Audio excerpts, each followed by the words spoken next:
Hello friends, स्वागत है आप सभी का आपके अपने इस यूट्यूब चैनल पर। आज के इस वीडियो लेक्चर में हम लोग डीएलएड सेकेंड सेमेस्टर के मैथमेटिक्स के कोर्स के अकॉर्डिंग एग्जाम को ध्यान में रखते हुए कुछ विशेष क्लास देखेंगे। और आज की इस क्लास के क्रम में अभी हमने पहले चैप्टर पर एक विशेष क्लास आपको दे दी थी जिसमें एलसीएम एचसीएफ से रिलेटेड इंपॉर्टेंट क्वेश्चंस की प्रैक्टिस की गई थी। ये क्लास विशेष रूप से बॉडमॉस रूल पर आधारित है और बॉडमॉस पर आधारित प्रश्नों को का अभ्यास हम लोग इस प्रश्न में इस लेक्चर में करेंगे। तो चलिए देखते हैं। आप लोगों को वीडियो लेक्चर अगर पसंद आता है तो आप लोग उसको अपने फ्रेंड्स में शेयर करते रहें, लगातार अपने मित्रों को जोड़ते रहें। चलिए देखते हैं। इसी क्रम में ये क्वेश्चंस आपके सामने हैं, इनको सॉल्व करते हैं और इनके तरीकों को देखते हैं। सबसे पहले बेसिक सी चीज, बॉडमॉस रूल का मतलब क्या होता है, एक शॉर्ट इंट्रोडक्शन कर देते हैं। और वैसे मैंने जितना भी बेसिक है चैप्टर वाइज जितना कुछ होता है वो सब चैप्टर वाइज के क्रम में पहले से ही पढ़ा रखा है, यानी एक एक चैप्टर को चैप्टर के नाम से पढ़ा करके, और चैनल पर प्लेलिस्ट में वो सारे चैप्टर अवेलेबल है, उनको आप लोग देख लीजिए। उसके साथ आप लोग ये लेक्चर्स देखिए जो चल रहे हैं, और बाकी 6, 7, 8 स्टैंडर्ड की मैथमेटिक्स के बुक से जो यूपी बोर्ड की किताबें होती हैं उनमें से आपके जो सिलेबस के चैप्टर्स हैं उनको भी सॉल्व करते रहें एक एक क्वेश्चन, ताकि आपको एग्जाम में कुछ भी अलग ना लगे। और डीएलएड फर्स्ट सेमेस्टर आप कर चुके हैं तो ये आपसे उम्मीद की जाती है कि फर्स्ट सेमेस्टर का जो सिलेबस है वो आपको आता है, यानी फर्स्ट सेमेस्टर की चीजें आपको आती हैं। इसीलिए कभी कभी बीच में फर्स्ट सेमेस्टर से रिलेटेड चीजें पूछ ली जाती हैं, तो उसके लिए मैंने फर्स्ट सेमेस्टर का भी पूरा पढ़ा रखा है। बीच बीच में उनके लेक्चर्स को भी आप लोग देख सकते हैं अगर आपको बेहतर कार्य करना है तो।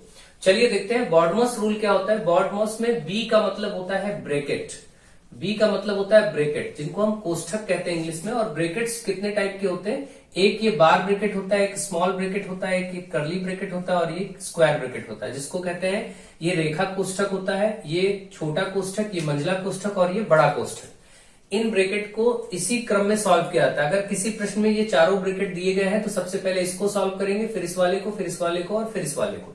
ये सभी चीजें मैं आपको समझा चुका हूं। ब्रैकेट के बाद ओ का मतलब यहां पर है ऑफ, ऑफ का मतलब होता है हिंदी में का। अगर कहीं किसी प्रश्न में का लिखा हो, जैसे आप देखिए यहाँ इस प्रश्न में क्वेश्चन नंबर 3 में लिखा 4 का, फिर ऐसे लिखा है, फिर बीच में देखिए 2 का, 3 ऐसे लिखा है, ये सब लिखा हो तब उसको पहले सॉल्व। ब्रैकेट के बाद का सॉल्व होता है और उसके बाद डी आता है। यहाँ पर डी का मतलब डिवाइड या डिवीजन यानी भाग करना। इसके बाद फिर भाग का रोल होता है, भाग को सॉल्व किया जाता है। और फिर एम का मतलब होता है मल्टीप्लीकेशन, ठीक है। फिर आप मल्टीप्लीकेशन करते हैं यानी गुणा करते हैं, तो मल्टीप्लीकेशन यानी गुणा किया जाता है उसके बाद। और फिर ए फॉर एडिशन, एडिशन मतलब फिर जोड़ना, इसके बाद जोड़ने की प्रक्रिया होती है। और फिर घटाना लास्ट में, डी, डी फॉर डी कह एस यानी सब्ट्रैक्शन, तो सब्ट्रैक्शन फिर किया जाता है यानी घटाना। तो इस प्रकार से ये बॉडमॉस का जो बेसिक मतलब है वो आप सबको पता होता है, और कब क्या किया जाता है ये सारी बातें आपको पता होती है। अब इन प्रश्नों के माध्यम से हम लोग इसको देखेंगे और इसको अप्लाई करेंगे, सीखेंगे भी। तो चलिए देखते हैं। पहला क्वेश्चन इसी क्रम में आपके सामने है जिसको हम लोग सॉल्व करते हैं। यहां पर बोला गया है 14 माइनस, फिर ब्रैकेट बड़ा ब्रैकेट लगा है 12 माइनस 9 माइनस 7 माइनस 6 माइनस 2, और इस पे बार ब्रैकेट यानी रेखा कोष्ठक लगा है, फिर ऐसे ब्रैकेट क्लोज है। अब इसको सरल करना है, सॉल्व करना है। तो देखिए मैंने आपसे कहा सबसे पहले ब्रैकेट सॉल्व होते हैं, और ब्रैकेट में भी सबसे पहले रेखा कोष्ठक। अगर ऐसे लाइन किसी पर खींची गई, जैसे यहां खींची गई है, तो इसको सबसे पहले सॉल्व करते हैं। इसको कहते हैं रेखा कोष्ठक, रेखा कोष्ठक। इसके बाद फिर ये वाला सॉल्व होता है ब्रैकेट, जिसको छोटा कोष्ठक या छोटा ब्रैकेट कहते हैं। फिर ये वाला होता है जिसको मध्यम या मंझला कहते हैं, ब्रैकेट मंझला यानी या फिर मध्यम जो भी बोला जाए। और ये फिर इसके बाद होता है स्क्वायर ब्रैकेट या बड़ा ब्रैकेट, इसको बड़ा ब्रैकेट कहते हैं, बड़ा कोष्ठक। इनको सॉल्व इसी क्रम में किया जाता है। तो चलिए देखते हैं। यहां पर सबसे पहले रेखा कोष्ठक सॉल्व होगा।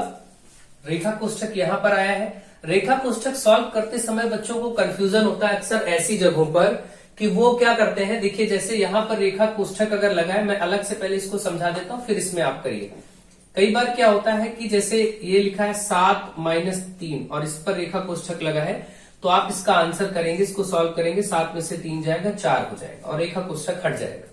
लेकिन अगर कभी ऐसा हो कि इस तरीके से लिखा हो -7 -3 ऐसे लिखा गया है, आगे माइनस है, यहां पर प्लस था तब तो ठीक है। यहां पर अगर माइनस है तो आप क्या करेंगे, इसको ऐसा नहीं करेंगे कि माइनस माइनस, ऐसा कुछ नहीं होगा। ये जितने पार्ट पर ब्रेकेट है सिर्फ इतने पार्ट को ही फोकस करिए, यानी 7 - 3 करेंगे 4 आएगा, और ये जो बाहर माइनस है ये आगे रहेगा इस तरीके से। ठीक है, तो ये बात याद रखिए हमेशा। जैसे मैं कभी कहूं कि -3 और -4 लिखा है, तो हम क्या करेंगे, इस पर लाइन ब्रेकेट लगाए, तो ऐसा नहीं कि माइनस माइनस करके और -7 बोल दिया जाए, ऐसा नहीं होगा। ठीक है, हमेशा याद रखिए इन दोनों को ही सॉल्व किया जाएगा। ये वाला माइनस जो है ये वाला बाहर ही रहेगा, ये माइनस बाहर रखा जाएगा, फिर इसको सॉल्व करेंगे तो ये आएगा -1, तो अब ये हो जाएगा +1, क्योंकि माइनस माइनस प्लस। ये बात याद रखें। ऐसे अगर कभी लिखा है मान लीजिए 6 - 2 और इस पर ये और आगे भी माइनस लगा है, तो 6 - 2 कर लेंगे, 4 बचेगा, और ये वाला जो माइनस है इसको आगे रहने देंगे। इन चीजों को आप समझ गए होंगे, इस बात पर ही कंफ्यूजन होता और कहीं प्रॉब्लम होती नहीं है। तो चलिए देखते हैं, इसमें अप्लाई करते हैं इन क्वेश्चंस में। यहां पर सबसे पहले रेखा कोष्ठक सॉल्व करेंगे, बाकी चीजों को एज इट इज उतार लेंगे, कॉपी कर लेंगे। तो बाकी चीजों को वैसे ही लिखते चलते हैं। अब यहां आ गए, ये माइनस ऐसे ही बना रहेगा, 6 में से 2 जाएगा, केवल 4 बचेगा, बस इस बात को याद रखिए ऐसे। अब देखिए कई बच्चे यहां पर -6 - 2 को -8 कह देंगे, ये चीज गलत हो जाएगी। 6 और 2 पर ही रेखा कोष्ठक है, तो इनको सॉल्व करेंगे, ये माइनस बाहर ही रहने देंगे। ठीक है, ये बात याद रहे। ये सब क्वेश्चन लगभग UP TET, CTET, super TET, हर एक एग्जाम में, लगभग वनडे एग्जाम में ऐसे बॉडमोस्ट के क्वेश्चंस पूछे ही जाते हैं, और आपके डीएलएड में तो है ही, सिलेबस का पार्ट है, तो अच्छे से समझिए और ढंग से सीखिए। आप देखिए यहाँ पर 12 माइनस, फिर अब आएंगे, हमने रेखा कोष्ठक सॉल्व कर लिया, अब ये वाला कोष्ठक यानी छोटा ब्रैकेट सॉल्व होगा, ये वाला। तो छोटा ब्रैकेट यानी जो इस तरीके से लगा होता है, अब इसकी बारी, इसके अंदर लिखी गई संख्याओं को सरल करेंगे। तो अब हम देखेंगे 9 माइनस, इसके अंदर क्या है 7 - 4, तो ये आएगा 3, 7 में से 4 जाएगा तो 3 बचेगा, तो ये भी ब्रैकेट खत्म हो जाएगा। जब इसके अंदर का आप सॉल्व कर देते तो ब्रैकेट हटा दिया जाता है, ये भी ब्रैकेट सॉल्व हो गया। ये ब्रैकेट सॉल्व करने का तरीका होता है, जिस ब्रैकेट के अंदर संख्या लिखी उनको जब आप सरल कर देते तो ब्रैकेट हट जाता है। इसके बाद अब आप देखेंगे यहाँ पर 12 माइनस, अब देखिए जैसे अब ये वाला ब्रैकेट की बारी आई, जो मंझला ब्रैकेट ऐसे बना, इसके अंदर जो लिखा है इसको हम सॉल्व कर देंगे तो ये ब्रैकेट खत्म हो जाएगा। तो 9 - 3 मतलब 6 बचेगा, और ये ब्रैकेट खत्म। अब देखिए ये ब्रैकेट रह गया। अब इसके बाद इसी की बारी आती है जिसको बड़ा ब्रैकेट कहते हैं या स्क्वायर ब्रैकेट कहते हैं। तो 14 माइनस 12 में से 6 जाएगा तो कितना बचेगा, 6 बचेगा, और ये भी ब्रैकेट अब खत्म हो गया। तो 14 - 6 यानी आंसर फाइनली 8 आ गया। 8 से 14 होता है। पहले क्वेश्चन का आंसर आपका 8 हो गया। आई होप आपको ये प्रश्न अच्छे से समझ में आ गया होगा कि कैसे इस प्रश्न को सॉल्व करना है और कैसे इसके आंसर को फाइंड करना है। चलिए आगे बढ़ते हैं और नेक्स्ट क्वेश्चन को करते हैं और समझते हैं। एक एक स्टेप आप ध्यान से देखते चलिए। नेक्स्ट क्वेश्चन है आपका 112 माइनस, फिर यहां है 121 डिवाइडेड बाई, फिर 11 × 11 ब्रैकेट में है, माइनस माइनस का 4 माइनस, और यहां है 3 - 8 -1, और इस पर रेखा कोष्ठक है, फिर ये कोष्ठक बंद कर दिए गए। ये इतना प्रश्न है, इसको सरल करना है। ये सब पूछे गए प्रीवियस ईयर में क्वेश्चन है, कोई 2017-19 में पूछे गए हैं, ऐसे ध्यान रखिए।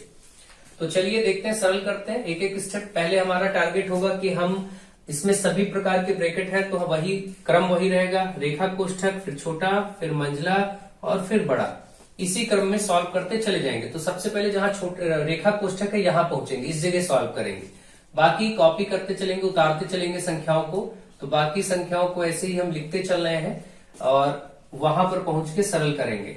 ये देखिए 3 और ये माइनस, मैंने कहा ऐसे ही रहने दीजिए आगे का। 8 में से 1 जाएगा तो 7 बचेगा, केवल इतना ध्यान रखिए। ठीक है, ये हो गया। अब इसके बाद फिर आगे बढ़ेंगे। अब ये कोष्ठक सॉल्व हो गया। अब हमारा काम होगा, जब ये कोष्ठक सॉल्व हो जाता रेखा, तो अब हम छोटे ब्रैकेट को सॉल्व करते हैं, इस वाले को। तो जहां जहां ये वाला ब्रैकेट है अब इसको सरल करेंगे। तो बाकी चीजों को ऐसे लिखते चलेंगे। देखिए 11 × 11 यहां पर है तो 121 ही हो जाएगा। ये माइनस माइनस का प्लस हो जाएगा, 4 बाई माइनस ये 4 हो जाएगा, और ये ब्रैकेट हट जाएगा, फिर माइनस, और अब ये वाला ब्रैकेट बचा, इसको ऐसे ही लिखा रहने देते हैं। ठीक है, अब वो भी ब्रैकेट खत्म हो गया। अब मंझले ब्रैकेट की बारी आ गई, ये वाला करली ब्रैकेट।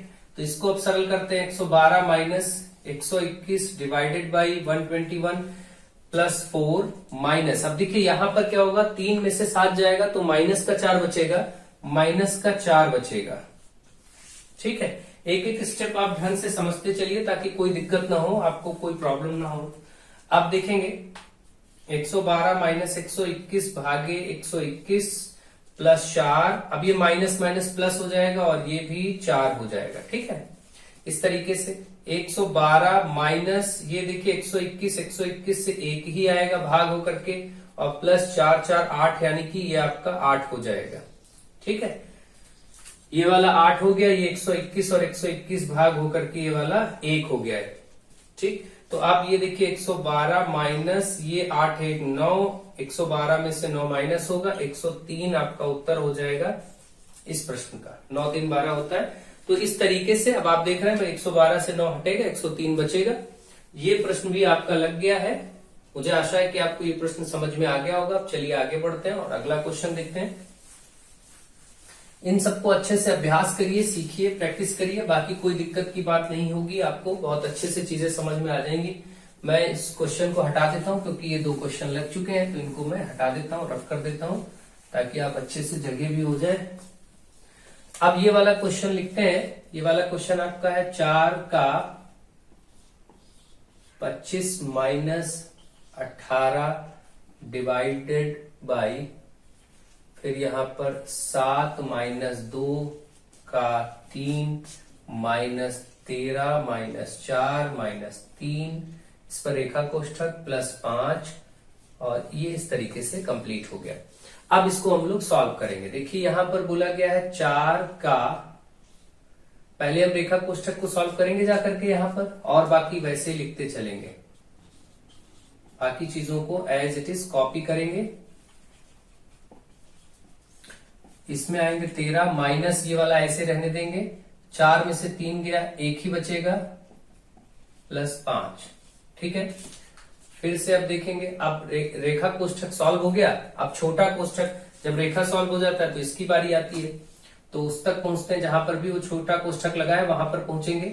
बाकी सब उतारते चलेंगे ऐसे ही। यहां आगे देखिए रेखा को, इस कोष्ठक के पास। अब इसको सरल करेंगे, 13 में से 1 गया, 12 बचेगा, प्लस का 5, ये भी सरल हो गया। अब इसके बाद हम आते हैं मंझला ब्रैकेट में। ठीक है, मंझला ब्रैकेट सॉल्व किया जाएगा। तो मंझला ब्रैकेट सॉल्व करने के लिए पहुंचते हैं, तो यहां लिखेंगे 4 का 25 माइनस 18 डिवाइडेड, और इसमें जो कुछ लिखा है, देखिए मंझला ब्रैकेट में काफी बड़ी चीजें हैं, तो ब्रैकेट के अंदर भी अगर कहीं पर का लिखा है तो सबसे पहले वो सॉल्व होगा, फिर भाग किया जाता है, फिर गुणा किया जाता है, फिर जोड़ा जाता है, फिर घटाया जाता है। ये ऑर्डर ऐसे ही चलता है। अगर का लिखा है तो का पहले सॉल्व होगा, फिर भाग वाला होगा, फिर गुणा होगा, फिर जोड़ना होगा, फिर घटाना होगा। ये नियम होता है किसी ब्रैकेट के अंदर भी अगर संख्याएं लिखी है तो भी। तो यहां पर जैसे हम देखते हैं 7 माइनस 2, फिर का लिखा है, का पहले सॉल्व होता है। का मतलब होता है गुणा लगा दो, लेकिन सॉल्व उसको पहले ही करेंगे। का को सॉल्व करने का तरीका है गुणा लगाना, लेकिन गुणा वाला जहां पर का लिखा है उनको पहले गुणा कर दिया जाएगा। जैसे यहां पर 2 का 3, तो मतलब 2 गुणे 3 यानी ये 6 हो जाएगा, तो इसको सॉल्व पहले ही कर देंगे, यानी इसको 6 लिख देंगे। इतना वाला हिस्सा आप देखिए ध्यान से, ये पहले सॉल्व कर दिया गया, माइनस 12 प्लस 5। ठीक है, अब फिर से भाई का वाला हिस्सा यहां भी है, बाहर भी, तो आप चाहे तो इस का की जगह गुणा ही लिख सकते हैं, कोई दिक्कत नहीं है, क्योंकि ये सबसे बाद में सॉल्व हो जाएगा। बाहर लिखा है कोई दिक्कत नहीं, इसको आप गुणा लिख दीजिए का की जगह पर। माइनस 18 डिवाइड का निशान, और ब्रैकेट के अंदर अभी देखिए प्लस माइनस है, तो आप देखेंगे 7 और 5 जोड़ के 12 हो जाएगा, प्लस का और माइनस 12, तो ये 0 हो जाएगा। आप चाहे तो लिखें जोड़ करके एक बार, जैसे 7 और ये 5 12 हो गया, ये वाला माइनस 12 है ही है, और ये माइनस 6 है ही है। आप चाहे तो एक बार ऐसे नोट करिए, कोई दिक्कत नहीं, या डायरेक्ट हो जाए तो डायरेक्ट कर सकते हैं। 4 गुणे 25 माइनस 18 डिवाइड का निशान, 12 से 12 खत्म, 0 हो जाएगा, माइनस का 6 बचा। अब देखिए 4 गुणे 25 माइनस 18 डिवाइडेड बाई माइनस 6, तो जब 18 माइनस 6 से आएगा तो माइनस 3 आ जाएगा। भाई 18 को माइनस 6 से भाग करेंगे तो 6 त्रिक 18 होता है, लेकिन माइनस 6 से किया इसलिए माइनस 3 आ जाएगा। ठीक है, ये भी हो गया। 4 गुणे ये 25 और ये माइनस माइनस प्लस 3। अब आप देखिए 4 गुणे 28 हो जाएगा, ये 25 3 28, और 4 का गुणा करिए, 4 और 32, 3 4 दूनी 8 3 11, 112 इस प्रश्न का उत्तर हो जाएगा। ये प्रश्न आप सॉल्व करेंगे, इसका आंसर 112 है। ठीक है, तो इसी तरीके से आपको एक एक स्टेप क्रम से देखना है, समझना है, सीखना है और उनको सॉल्व करना है। मुझे आशा है कि आपको ये भी बिल्कुल समझ में आ गया होगा। आप लोग वीडियोस को शेयर जरूर करें अपने फ्रेंड्स में लगातार और अपना सपोर्ट बनाए रखें। चलिए देखते हैं, ये क्वेश्चन भी आपको समझ में आ गया, इसको भी हटा देते हैं। अब क्वेश्चन नंबर 4, 5, 6 और है, इसको भी देख लीजिए। क्वेश्चन नंबर 4 ये भी सब पूछे गए क्वेश्चन है। x लिखा है, फिर ब्रैकेट में y minus Z plus y लिखा है z minus x plus z बाहर है और अंदर है x माइनस वाई। ये प्रश्न आपका सॉल्व करना है। तो इसमें क्या होता है, जब ब्रैकेट के बाहर ऐसे कुछ लिखा हो, जैसे मान लीजिए कोई भी संख्या लिखी, तो इसका गुणा दोनों के साथ होता है, यानी इसका इससे भी किया जाएगा और इसका इससे भी गुणा किया जाएगा। कोई संख्या जैसे x लिखी है और अंदर 2 प्लस y ऐसा कुछ लिखा है, तो इसको करने का तरीका ये होगा कि इसको इससे भी गुणा करिए तो 2 और x का 2x हो जाएगा, और फिर x को y से भी करिए तो प्लस बीच में है, x और y का गुणा xy हो जाएगा। ऐसे गुणा किया जाता है, ये तरीका होता है ब्रैकेट में सॉल्व करने का, गुणा करने का। यहाँ x का y से करेंगे xy हो जाएगा, फिर x का ही z से करेंगे, बीच में माइनस है तो माइनस लगाइए, x का z से तो xz हो जाएगा। ठीक, ये इसी तरीके से यहाँ करेंगे, इसको इससे भी करेंगे, इसको इससे भी करेंगे, मतलब y को z से भी अंदर वाले और y को x से भी, दोनों से करेंगे। तो ये बाहर प्लस है, प्लस का yz, जब y का z से होगा, फिर प्लस ये माइनस अंदर, तो प्लस माइनस माइनस, y का x से भी होगा तो yx हो जाएगा। ठीक है, फिर इसी तरीके से ये वाला होगा, इसका z से x से zx, फिर प्लस माइनस माइनस, z का ही इस y से होगा तो zy। ये आप कर लेंगे। तो अब आप देखेंगे यहाँ पर कि ये देखिए xy लिखा है और यहाँ भी आपका xy है, भले ही आगे पीछे yx लिखा है, yx या xy एक ही बात होती है ना। जैसे आप 2 गुणे 3 कहिए तो भी वही, 3 गुणे 2 कहिए तो भी वही आएगा, दोनों में 6 ही। वैसे xy और yx एक ही बात है। ठीक है, ये प्लस का उतना ही, ये माइनस का तो कट गया। इसी तरीके से xz माइनस का और ये देखिए zx प्लस का, ये भी कट गया। ये प्लस का yz, ये zy माइनस का, सब कट ही गया, तो इसका मतलब 0 बचा। इस प्रश्न का उत्तर 0 हो जाएगा। तो ये बहुत ही आसान सा प्रश्न था, लेकिन ये पूछा गया क्वेश्चन है पिछले वर्ष के एग्जाम में, इसलिए मैंने आपको ये भी बता दिया। और ये किसी स्टूडेंट ने मुझे सेंड भी किया था कमेंट में, तो उसके लिए भी ये बता दिया गया है। तो आप लोग ढंग से देखिए, समझिए, बहुत इजी क्वेश्चन था। नेक्स्ट क्वेश्चन है क्वेश्चन नंबर 5, इसको सॉल्व करना है, जिसमें आपको दिया गया 2x square plus 8x cube plus 11x minus 12, ये एक ब्रैकेट में है। फिर माइनस, फिर दूसरा ब्रैकेट स्टार्ट है, माइनस का 5x square minus 2x plus 13x cube minus 2, ये दूसरे ब्रैकेट में है। और एक ब्रैकेट और है, माइनस, फिर यहां पर है माइनस का 4 प्लस 2x माइनस का 3x स्क्वायर माइनस का 5x क्यूब, ये अगले ब्रैकेट। इतना बड़ा क्वेश्चन है और इसको सॉल्व करना है, तो इसको हटा ही देते हैं ताकि थोड़ी जगह और बन जाए, फिर आप अपनी जरूरत के अकॉर्डिंग हम कर लेंगे। देखिए, ऐसे प्रश्नों को सॉल्व करने का तरीका यही होता है कि आप जब इसको सॉल्व करते हैं तो ब्रैकेट में तरीका देखिए, बाहर ब्रैकेट के कोई निशान नहीं, मतलब प्लस है, तो इनका चिन्ह नहीं बदलेगा, इनको ऐसे ही लिख लीजिए, 2x square plus 8x cube plus 11x minus 12, इनको ऐसे लिख लिया। अब इस ब्रैकेट को करने से पहले इसके बाहर माइनस लगा है, तो ये ब्रैकेट के अंदर सभी संख्याओं के चिन्हों को बदल देगा, मतलब जो प्लस है वो माइनस हो जाएंगे, जो माइनस है वो प्लस हो जाएंगे। तो ये वाला माइनस है भाई, वैसे भी आप जानते हैं माइनस माइनस प्लस, फिर माइनस माइनस प्लस। तो आप इसको याद रखें कि ब्रैकेट के बाहर जब भी कभी माइनस होगा तो अंदर के सभी चिन्ह बदल जाते हैं, अगर अंदर जो भी चिन्ह होगा वो बदल जाएगा। जैसे मैं बोलूं कि x माइनस वाई लिखा है और बाहर माइनस है, तो ये तो माइनस का x हो जाएगा, अंदर प्लस था, और ये माइनस वाई है तो ये प्लस का y हो जाएगा। तो ये अंदर चेंज आ जाता है। माइनस बाहर है तो सबके चिन्हों को बदल दीजिए, ये माइनस का है तो ये प्लस का हो जाएगा 5x स्क्वायर, ये माइनस का, ये भी प्लस हो जाएगा, ये प्लस है तो ये माइनस हो जाएगा, ये माइनस 2 है तो ये प्लस 2 हो जाएगा, यही चेंज आएगा। फिर से यहाँ देखिए माइनस बाहर है तो अंदर के सभी संख्याओं का चिन्ह बदल जाएगा, तो ये -4 है, ये +4 हो जाएगा, ये प्लस का 2x है, ये -2x हो जाएगा, ये माइनस है तो ये प्लस 3x स्क्वायर हो जाएगा, ये भी माइनस है, ये प्लस का 5x क्यूब हो जाएगा। इस तरीके से चीजों को ध्यान दीजिए। अब आगे ये अगली स्टेप देखते हैं। अगली स्टेप में अब क्या होगा, समान पदों को यानी सजातीय पदों को आपस में जोड़ या घटा सकते हैं बस, और बाकी कुछ नहीं कर सकते। समान का मतलब जो x वाला है वो x वाले से जुड़ेगा घटेगा, x स्क्वायर वाला x स्क्वायर वाले से जुड़ेगा घटेगा, x की घात 3 वाला है तो x की घात 3 से जुड़ेगा घटेगा, और कोई संख्या है वो संख्या में ही जुड़ेगी। तो इस तरीके से आपको करना होता है। तो आप देखते हैं यहाँ पर x स्क्वायर वाला है, x की घात 2 वाला पद है, और कोई x की घात 2 है। देखिए एक ये है, एक ये है, और कहीं है, और एक ये है, और तो कोई है नहीं x स्क्वायर। 3 पद है, इनको एक साथ कर लीजिए। देखिए ये वाला एक्स स्क्वायर का है, मैं सर्कल कर रहा हूं, आप मत करिएगा, आपको समझाने के लिए मैं किए दे रहा हूं ताकि आपको का ध्यान वहां जाए कि एक्स स्क्वायर वाले ये पद है, तो इनको हम जोड़ेंगे घटाएंगे। देखेंगे ये प्लस का है, ये भी प्लस का है, तो 2x स्क्वायर में 5x स्क्वायर बढ़ेगा, 7 हो जाएगा, 7x स्क्वायर, फिर 3 और x स्क्वायर प्लस हो जाएंगे तो 10x स्क्वायर। तो ये जुड़ के तीनों हो गए 10x स्क्वायर। अब हम x की घात 3 वालों को देखते हैं। ये वाला है x की घात 3, और x की घात 3 यहाँ है, और x की घात 3 यहाँ है। ये 3 संख्याओं में x की घात 3 है, इनको आपस में जोड़ घटा सकते हैं। तो देखते हैं 8x की घात 3, 8 5 13x की घात, नहीं सॉरी 8 ये हो गया, और ये 13 है, और यहाँ 5 है, ये देखिए। ठीक है, तो इसको पहले छोटी संख्याओं को जोड़ लेते हैं। ये प्लस का 8x की घात 3, और ये भी प्लस का 5x की घात 3, ऐसे देख लीजिए 8x की घात 3 प्लस 5x की घात 3 मिलके हो जाएगा 8 5 13, 13x की घात 3, और उसके बाद ये माइनस में भी 13x की घात 3, तो इसके साथ जब माइनस 13x की घात 3 करेंगे तो ये खत्म हो जाएगा, कैंसिल हो जाएगा। यानी ये 8x की घात 3, 5x की घात 3 मिलके 8 5 13x की घात 3 हुआ, और ये माइनस का भी 13x की घात 3, तो ये खत्म ही हो जाएगा, इसको आप हटा ही दीजिए, है ना।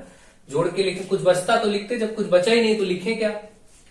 फिर हम आते हैं x वाले पर। ये देखिए x वाले पर देखिए, ये 11x प्लस का 2x ये वाला, और माइनस 2x ये वाला। पहले तो इसको प्लस 2x माइनस 2x हटा ही दीजिए। इससे क्या करना भाई, जितना प्लस का उतना माइनस का, 0 हो जाएगा। केवल अब यही बचा 11x, और कोई x में बचा नहीं, तो प्लस का है, प्लस का 11x ऐसे लिख दीजिए। अब संख्या देख लीजिए, संख्याओं को देख लीजिए। यहां से 4, यहां से 2, 4 2 6, और यहाँ -12 प्लस 6, -12 और प्लस 6 आएगा कितना, माइनस का ही 6 आएगा भाई, प्लस माइनस माइनस, तो माइनस का 6। ये आपका फाइनल आंसर हो गया, यही आपका उत्तर हो गया। अब आगे कुछ बचा नहीं भाई, ये 12 वाला भी हो गया, ये देखिए 2 और 6 संख्याएं भी जुड़ घट गई। इस प्रकार से इस प्रश्न का answer 10x square plus 11x minus 6 उत्तर हो गया। इसको देख लीजिएगा, ठीक है। और इसी प्रकार से आपको ऐसे प्रश्नों को सरल करना है, अगर आते हैं तो। मुझे आशा है कि आपको ये प्रश्न बिल्कुल समझ में आ गया होगा, इसमें कोई दिक्कत की बात नहीं है, बहुत ही सरल प्रश्न है, और ये भी पूछा गया क्वेश्चन था, तो मैंने इसको भी करवा दिया है। अब चलिए लास्ट क्वेश्चन देखते हैं और इसको कर लेते हैं। ये क्वेश्चन बहुत ही आसान सा है, लिखा गया है 76 के अंकों को परस्पर बदलने में प्राप्त संख्या को मूल संख्या से घटाने पर कौन सी संख्या मिलेगी। यानी कि 76 एक संख्या है, इसको इसके अंकों को बदल दें, तो इसके अंकों को अगर बदलते हैं तो 6 आगे 7 पीछे हो जाएगा, ऐसे कुछ 67 बन जाएगा। अब इसको मूल संख्या जो पहले थी इसमें से घटा दें, जो बदलने पर बना उनको घटा दें तो क्या मिलेगा, यही पूछा गया है। तो घटा दीजिए, देखिए 6 में से 7 गया, तो 16 में से 7 गया, 9 बचा, और यहां पर कुछ बचेगा ही, 9 ही बचेगा केवल, उत्तर हो जाएगा 9। ठीक, इसी प्रकार से अगर कहा जाए कि 72 है या 71 है, इसके अंकों को परस्पर बदल दें और फिर घटाएं तो क्या मिलेगा। या फिर ऐसा प्रश्न बता देते हैं, 71 में के अंकों को परस्पर बदलने पर प्राप्त संख्या को मूल संख्या में जोड़ने पर क्या प्राप्त होगा। तो अब की बार ऐसा प्रश्न कर दिया, तो इसको पहले बदलेंगे तो 17 हो जाएगा, और इनको जोड़ने पर क्या होगा, इस बार ये भी प्रश्न पूछा जा सकता है। तो जोड़ लेते हैं, 7 1 8, ये भी 7 1 8 88। तो ऐसे प्रश्न का उत्तर ये हो जाएगा। कुछ भी पूछ सकते हैं, ठीक है, प्रश्न पूछने का कोई भी तरीका हो सकता है। जैसे कहा जाए कि आपका 31 है, 31 संख्या, या 31 ले लीजिए, 35 ले लीजिए, जो आपका मन करे, ठीक है। तो यहां से मैं ले लेता हूं 53। 53 के संख्या के अंकों को आपस में बदल दीजिए, तो बदलेंगे तो 23 हो जाएगा। इसके बाद आप चाहे कहें कि इनको गुणा करने पर क्या प्राप्त होगा, भाग करने पर क्या होगा, या जोड़ने घटाने पर क्या होगा, आप कर लेंगे। यानी कि ऐसे प्रश्नों को करना बहुत ही आसान है। जैसे इनका अंतर करना हो तो आप अंतर कर दीजिए, घटा दीजिए, जो आएगा ये आपका उत्तर हो जाएगा। तो ऐसे प्रश्न बहुत सारे बनते रहते हैं और बहुत बेसिकली पूछा भी गया है। पिछले ईयर में पूछा गया क्वेश्चन है, ऐसे क्वेश्चन पूछे गए हैं, शायद वहां 83 या कुछ ऐसे अंक पूछे गए हैं। तो आपको ये समझ में आ गया होगा कि ऐसे प्रश्नों को करना बहुत ही आसान है। बस चीजों को ध्यान रखें, बेसिक्स पर पकड़ रखें, बाकी कोई दिक्कत नहीं होने वाली है। इस प्रकार के कोई भी प्रश्न आपसे पूछे जाते हैं तो आप उनको बहुत ही अच्छे से आसानी से आंसर कर सकते हैं। मुझे आशा है कि आपको चीजें समझ में आ गई होंगी। अब आप लोग ये ध्यान रखें कि जितने भी सेकंड सेमेस्टर के बच्चे हैं जो घबराए हुए हैं, जिनकी बैक लगी हुई है, उनको सही तरीके से अगर बैक क्लियर करना है तो उनको 6th, 7th, 8th स्टैंडर्ड की मैथमेटिक्स की बुक सॉल्व करनी चाहिए, हिंदी मीडियम यूपी बोर्ड की जो पूछी जाती है, SCERT की जो बुक चलती है, और उसके साथ उसमें वो चैप्टर्स करने चाहिए जो चैप्टर आपके सिलेबस में है, ठीक है, सेकंड सेमेस्टर के। उसके साथ आपको फर्स्ट सेमेस्टर डीएलएड के मैथमेटिक्स के जो बेसिक चैप्टर्स हैं वो आने चाहिए, जैसे प्रतिशत और अनुपात, समानुपात के प्रश्न और पिक्टोग्राफ वगैरह है। बेसिक सी सारी चीजें होती हैं उसमें, सारे चैप्टर ही बेसिक होते हैं, LCM, SCF वगैरह, लासा मासा कुछ भी है। तो ऐसे प्रश्न पूछे जा सकते हैं जिनका आपको अभ्यास होना चाहिए। इसके लिए आपको प्लेलिस्ट पे सब कुछ अवेलेबल है, मैंने सारे चैप्टर्स पढ़ाए हुए हैं। साथ ही साथ आपको स्पेशल क्लासेस भी कराई जा रही हैं इस समय, उनको भी देख लीजिए और अपने से भी प्रयास करिए ताकि कुछ बदलाव हो। कोई चीज भी करेंगे तो वो आपका 6th, 7th, 8th स्टैंडर्ड की मैथमेटिक्स के ऊपर नहीं जाएंगे। सब कक्षा 6, 7, 8 से ऊपर होता नहीं है कुछ भी आप में जो पूछा जाता है। तो आप उतना तैयारी रखिए, बाकी क्या करना है, बाकी कोई दिक्कत ही नहीं है, क्योंकि इतने लेवल पर तो आपको तैयार होना ही चाहिए। तो मुझे आशा है आपको सारी चीजें समझ आ गई होंगी, आप लोगों का अच्छे से बेहतर एग्जाम हो, आप अच्छे नंबर से पास हो और एक अच्छे भावी शिक्षक के रूप में समाज का कल्याण करें, आप सेवा करें देश हित में। तो आप सबका बहुत बहुत धन्यवाद। Thank you to all of you.